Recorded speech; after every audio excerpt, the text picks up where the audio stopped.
आता तिने माझ्याकडनं 12वीचा खरंच एकदम जोरदार अभ्यास करून घेतला. ती मला जितके प्रॉब्लेम सोडवायला सांगायची ते मी सगळं करायचे. पण एवढे प्रयत्न करून मी समहाऊ बोर्डमध्ये नाही आले. म्हणजे माझा मराठी विषय असल्यामुळे असेल कदाचित, पण त्याच्यामुळे मी बोर्डात नाही आले. पण त्याच्यानंतर तिने काय केलं, तर तिने मला सतत प्रोत्साहित करण्याला सुरुवात केली.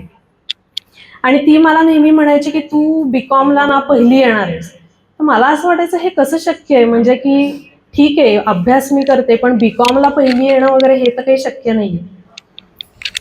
पण तिने त्याच्यानंतर असं चालू केलं की स्वतःचा वेळ तिने माझ्यामध्ये इन्व्हेस्ट करायला सुरुवात केली आणि ती माझ्या अभ्यासामध्ये मग जातीने लक्ष घालायला लागली. मग तो कुठलाही विषय असो, म्हणजे ते इकॉनॉमिक्स असो, ते अकाउंटिंग असो आणि इव्हन मॅथमॅटिक्स असो, त्याच्यामध्ये सुषमाताईंनी पण लक्ष घालायला सुरुवात केली.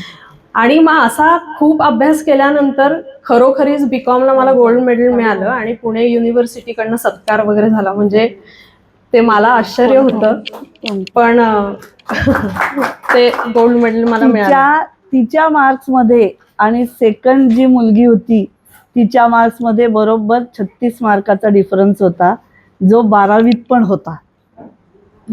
त्याच्यामुळे कुठेही वशिल्याने दुसऱ्याला पहिला आणता आलं नाही, हीच पहिली आली. आणि हिला इतकी बक्षिसं होती की ती आम्ही युनिव्हर्सिटीत गेलो होतो त्यावेळेला त्या झाडापासून इथपर्यंत येईपर्यंत फक्त बक्षिसांची नावं सांगत होते.